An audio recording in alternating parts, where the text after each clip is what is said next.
Hip hip hurray. वाह, मैंने 10वीं पास कर ली। 70%, 80%, 90% नंबर में लेकर के आ गया। ऐसा लगता है मैंने बहुत बड़ी जंग जीत ली। जब छोटे बच्चों के अच्छे अंक आते हैं तो ऐसा ही एहसास होता है 10वीं कक्षा की रिज़ल्ट आने के बाद। लेकिन बच्चों, आपकी जंग यहाँ ख़त्म नहीं होती है। सच तो ये शुरुआत है कैरियर की लड़ाई की। आपकी जंग यहाँ से शुरू हो रही है और सच तो ये है कि ये इसका पहला पड़ाव है। ज़िंदगी की संघर्ष की, स्टडीज़ की, करियर की शुरुआत यहीं से होती है, जहाँ से आपको तय करना होता है कि अब आगे क्या करना है।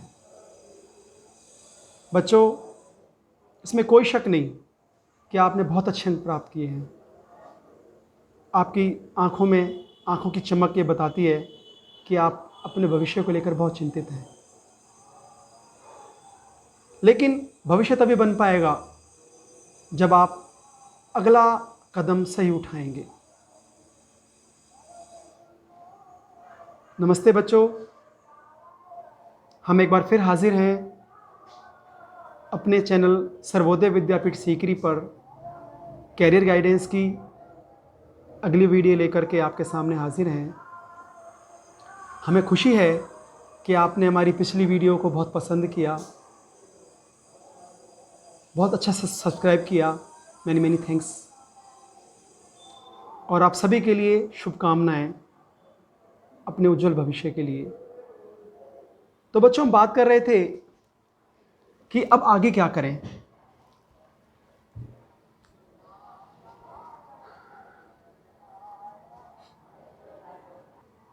बच्चों, 10वीं क्लास के बाद 11वीं 12वीं में एडमिशन लेना बेहद आसान है। आपकी शौक़ की कोई भी स्ट्रीम आपको आसानी से मिल जाएगी।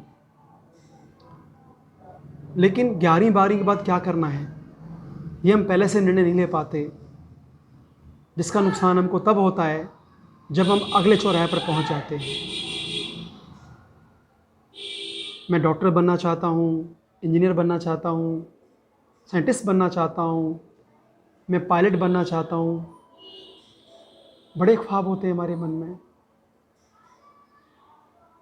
लेकिन दूसरों को देखकर लिया हुआ निर्णय, दूसरों को दिखाने के लिए लिया हुआ निर्णय, अपने दोस्तों को देखकर लिया हुआ निर्णय आपको पार नहीं उतारेगा।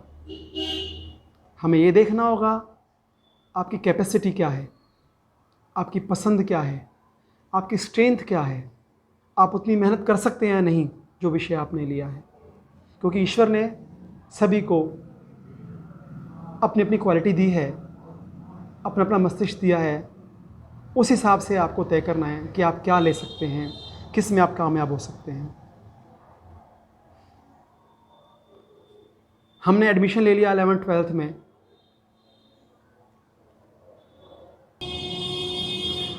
लेकिन एडमिशन लेने के बाद एजुकेशन लेना, पासबुक से पढ़ करके एजुकेशन लेना, सिर्फ नोट्स बना लेना, रट लेना, 80-90% अंक ले आना एक अलग बात है, और वैल्यू एजुकेशन एक अलग चीज़ है। बड़े दुख के साथ मुझे कहना पड़ रहा है कि हमारे क्षेत्र के इंटरमीडिएट, यहाँ तक कि ग्रेजुएट स्टूडेंट्स भी कई सामान्य बातें बिल्कुल नहीं जानते। राष्ट्रपति के पास क्या शक्तियाँ होती हैं, हमारे यहाँ का उपराष्ट्रपति कौन है, एमएलए की फुल फॉर्म क्या होती है, हमारे मूल अधिकार क्या हैं, इस तरह की जानकारियाँ उन टॉपर्स को भी नहीं होती हैं, क्योंकि उनकी एजुकेशन वैल्यू एजुकेशन नहीं है। आपको बता दें, जो लोग आईएएस ऑफिसर्स होते हैं, जो अच्छी स्टडीज़ करके आईएएस ऑफिसर्स बनते हैं, इन पुस्तकों का उनके आईएएस के जॉब से, उस काम से कोई लेना देना नहीं होता है। इसका अर्थ ये नहीं है कि हमें पढ़ना नहीं चाहिए, इन पुस्तकों का अध्ययन नहीं करना चाहिए। लेकिन समस्या ये है कि हम जो स्टडी कर रहे हैं उसका हमें नॉलेज कितनी है। कई बार आपने बुज़ुर्गों से सुना होगा, पढ़ लिख तो गया लेकिन गुणा नहीं। इस तरह की बातें सुनी होगी बुज़ुर्गों से, क्योंकि हमारे बच्चे व्यवहारिक नहीं होते। रटकर पास होना, अच्छे अंक ले आना,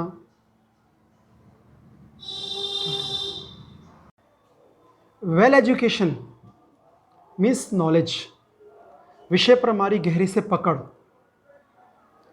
जिसमें हमने मन लगाकर स्टडी की हो, विषय को जिया हो। ये मैंने अपनी पिछली वीडियो में भी आपको बताया था।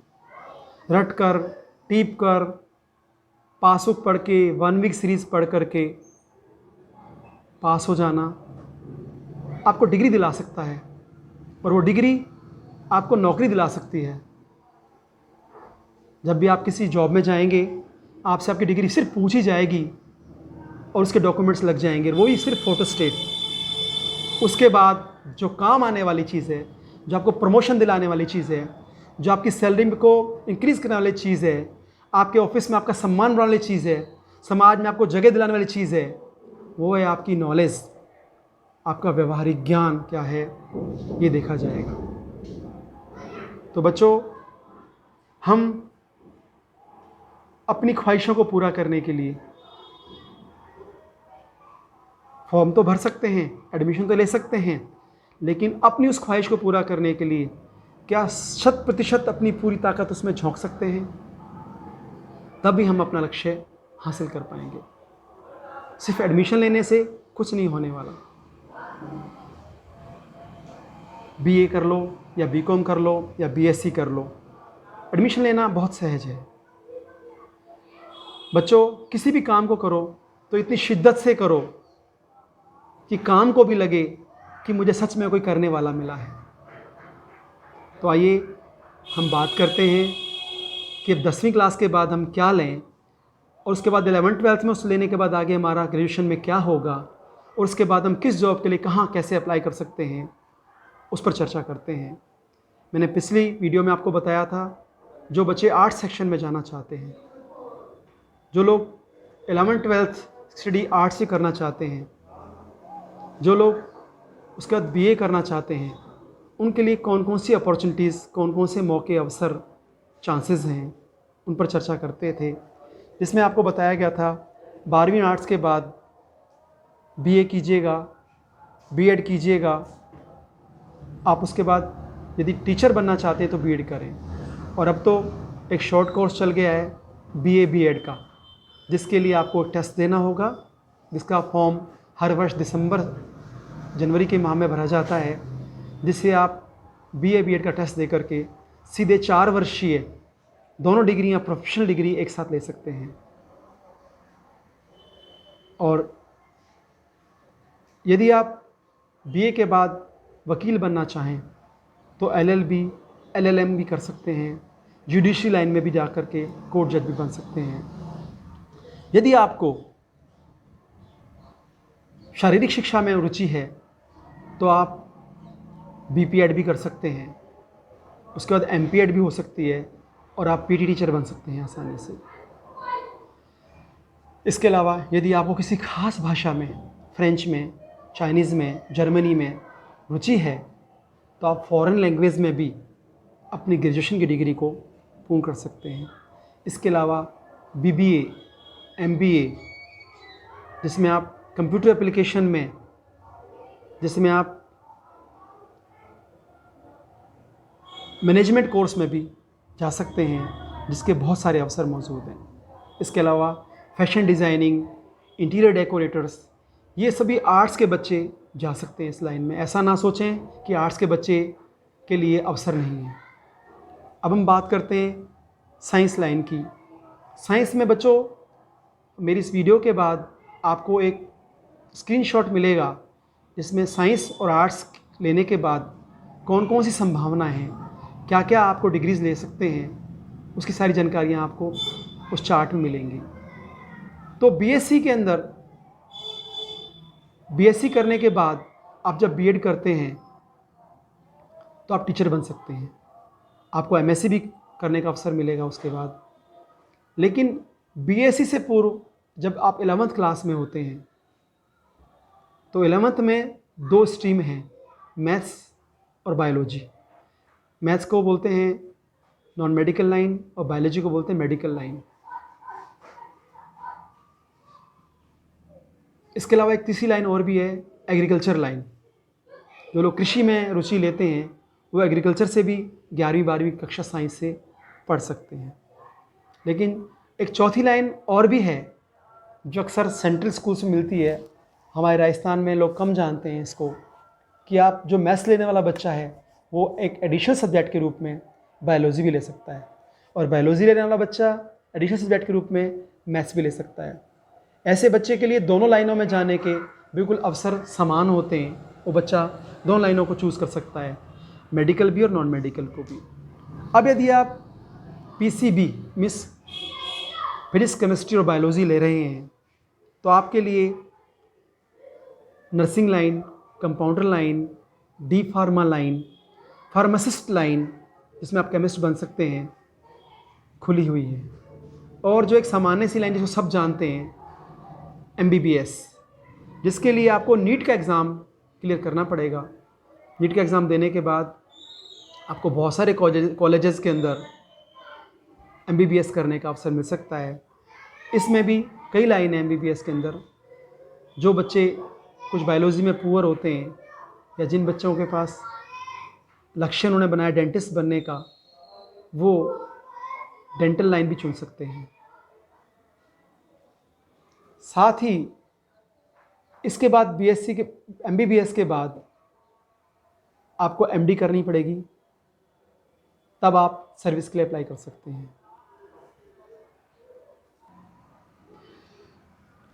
इसके अलावा आप लोग जो लोग पशु चिकित्सक में रुचि लेते हैं उनके लिए बीवीएससी की लाइन भी खुली होती है।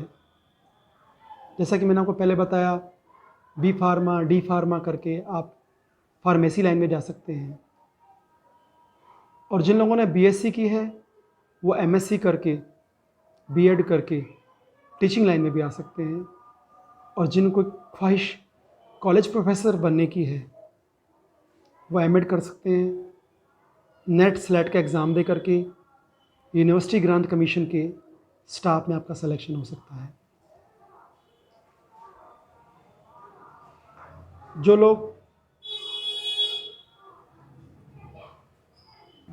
लोग मैथ्स लाइन के हैं, पीसीएम लेकर के पास करते हैं 12वीं क्लास को, वो टेक्निकल लाइन में जाएंगे।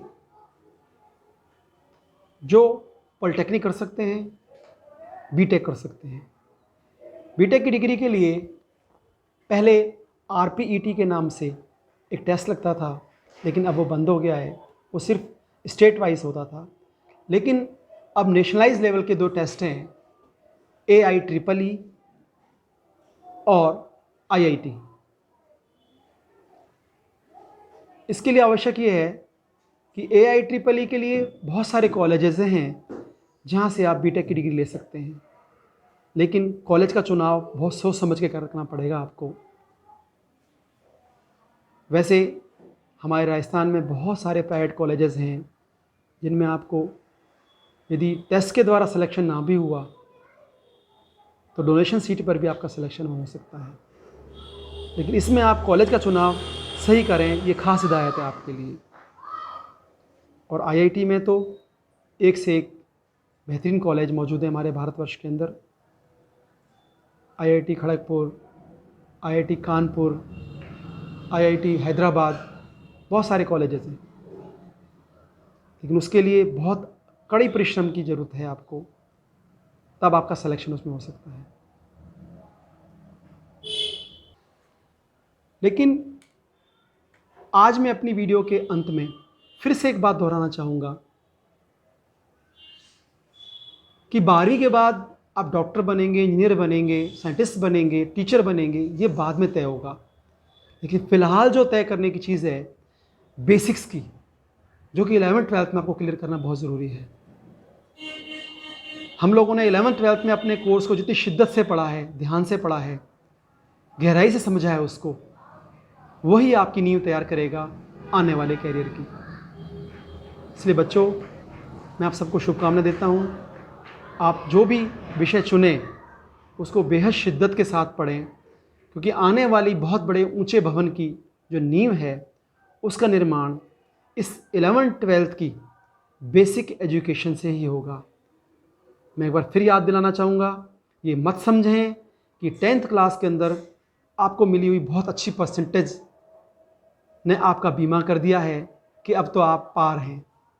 नहीं बच्चों, ये शुरुआत है आपके संघर्ष की, ये पहला पड़ाव है, ये आराम करने का वक्त नहीं है, बल्कि इस जीवन संघर्ष पर पैर रख करके युद्ध के लिए रत हो जाने का वक्त है। इसलिए आप सिर्फ स्कूल्स पर, कोचिंग्स पर, टीचर्स पर डिपेंड ना रहें, बल्कि अपनी सेल्फ स्टडी का समय बढ़ाएं और जितना अध्ययन आप कर रहे हैं उसको बहुत गहराई समझने का प्रयास करें, क्योंकि यहाँ एजुकेशन इम्पॉर्टेंट नहीं है, वैल्यू एजुकेशन इम्पॉर्टेंट है, जिसमें नॉलेज गहराई से ली जाती है, विषय को गहराई समझा जाता है। इन शुभकामनाओं के साथ अपनी अगली वीडियो के लिए आप फिर हमारा इंतज़ार करना और हमारे सर्वोदय विद्यापीठ चैनल को सब्सक्राइब करना ना भूलें। Thank you very much.